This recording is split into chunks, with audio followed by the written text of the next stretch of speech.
Bismillah ar-Rahman ar-Rahim wa salatu wa salam ala Rasul al-Kareem. Assalamu alaikum and welcome to Fiqh al-Muamalat online class. And today is a continuation of the discussion of the prohibitions of Sharia and Islamic finance, and we are still with the Gharar. And this lesson or this episode is basically the last the last episode on the types of Gharar. Maybe from the next sessions we carry on other aspects related to the Gharar, such the impact of the Gharar on some related contract. But for the classifications, I guess today is the last session for these classifications. The following one, basically, classifications of the type of the Gharar is basically the Gharar that exists in a non-held commodity. Sales of the non-held commodity. So here, when Sharia required transactions to be valid, so the possessions is one of the requirements. And these possessions could be constructive or physical possession, meaning that you possess physically the asset before you sell. Or you have a constructive possession. Like, for example, you have the shipping documents. Let's say you have an import and export business, and you have imported a commodity or assets or whatever, machineries from China, and the cargo already on board of the ship, and you have the BL and the other shipment documents. So you are the owner of the commodity, even though you don't have physical possession, but this is regarded constructive possessions. At this moment, you can sell the commodity even it is still in China, because you have a constructive possession. Or a physical possessions, whereby the commodity has been delivered to your warehouse or to your shop or to your office.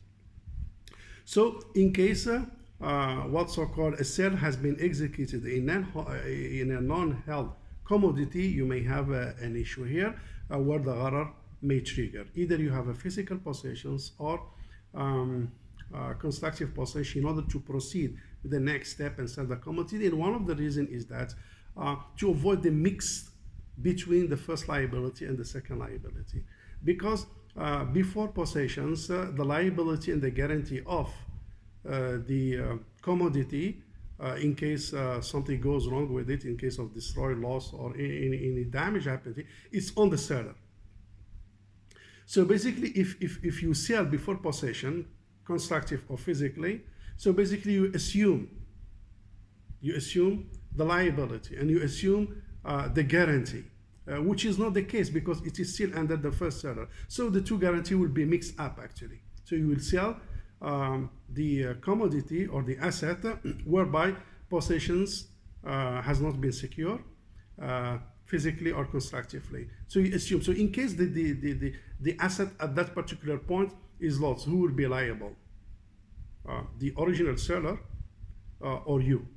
So that's the issue and dispute may take place here. So basically the line that make a very clear demarcations and distinctions between the first liability and the second liability. The first, the guarantee, and the second guarantee is the possessions. Upon the possessions of the commodity, constructively or physically, basically the seller, first seller, will be released completely from any liability or from any damage, and the risk will move from the sellers to the new buyer. At that point, so basically you will assume the liability, you will assume the guarantee, and you will assume the risk, and it will be on you. Then you can sell it to a third party.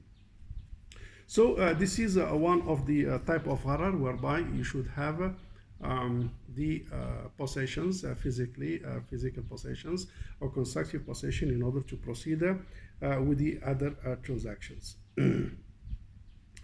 The other types, of course, we have mentioned it, but I think we mix it a little bit with one, which is basically sales of the non-existence. Actually, there are three things, if I may recap, restructure the types again. So you have the sales of the non-existence of the commodity. So there is a Gharar. And as is of that, you cannot sell something which does not exist. And we mentioned with the exceptions of Salam, Istisna, and Ijara. That's number one.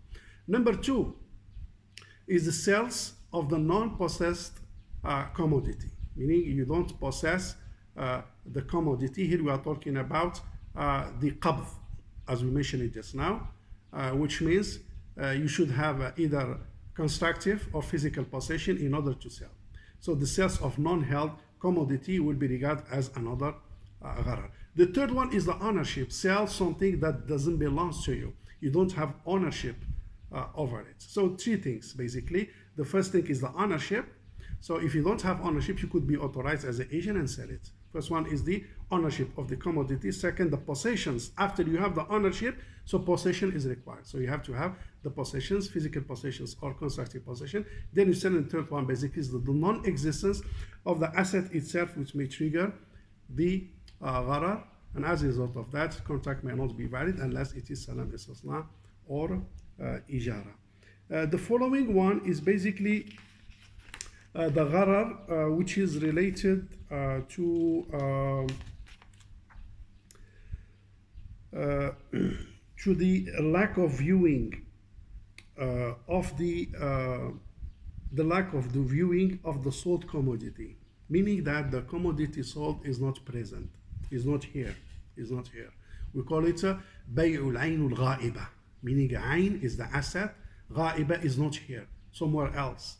So if you sell something which is not present, that you cannot see the commodity, specifications is required to be disclosed. Otherwise, it could be gharar. You cannot sell, for example, I sell you a car, and the car is in the warehouse, and it is, let's say, I don't know, it's a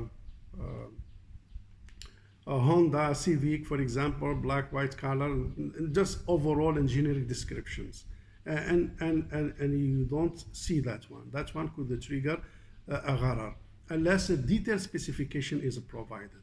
So either you see the car,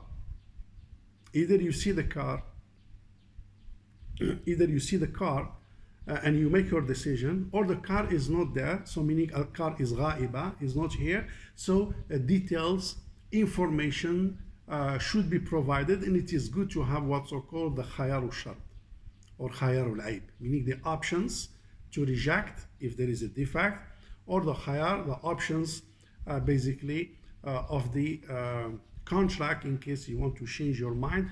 This is to avoid the contract being concluded and binding. So if the asset is not here to manage your risk, you may do the contract become binding, but you hold the options of khayar al-ru'ya, of khayar al-aib, or khayar al-shart. You include one of the options in the contract, so when you view later on the car, then you can make for your final decision. If you like it, you confirm. If you don't like it for whatever reason, you can pull back and revoke back the contract. But if you don't put khayar al-shart or khayar al-aib or khayar al-ru'ya, so the contract will be concluded and binding, and you may have a problem, and if you don't like, for example, the car. So again, information should be provided. This is similar to buying things from catalog. Sometimes you don't see the commodity. Even online, Lazada and Shopee and others online platform, Amazon.com, Muda, all these online platforms, it's some of them, of course, you may see, especially if it is second hand, you may see the commodity, you may see the asset, you may see the house, you may see the car, and the books and so on and so forth. But some of them are just pictures like a catalog with specification. So that one is allowed, even though the ayn is ghaiba, meaning the asset is not present, is elsewhere. But because of the specification has been provided, so you can make your decision. As a result, you can monitor the gharar. Meaning the only way to remove the gharar is basically providing a detailed specification. And this is why for example, Lazada platform, you will see the pictures, different angles of the pictures, you see the options of the color, you see the size, you see the measurements, you see the specifications, and so on and so forth. So it can give you a kind of sufficient information to make decision. But if something is not here, I have mobile at my office, or in my house, it is Samsung, you know, black color, are you interested to buy it? Then without detailed information, you just conclude the contract. Then at the end of the day, if the buyer see the mobile, so it is not as per his expectation, then dispute may take place. But if you take a picture, you give more details and very general informations on the asset, so that one could reduce the degree of the gharar. I think this is the overall types of gharar that has been covered so far, which is, as you can see, a quite important topic, and is quite a very significant prohibitions in Sharia that may impact from a different angle the validity of the contract. And as a result of that, always Sharia trying in concluding the contract remove all the potential gharar. Of course, here we are talking about the excessive gharar, as we have discussed before. The medium gharar and the minor gharar are excluded from the discussions, and they don't contribute to the invalidity of the contract. With that, thank you very much, and see you in the coming sessions to continue the different aspects of the gharar, inshallah. Wassalamu alaikum wa rahmatullahi ta'ala wa barakatuh.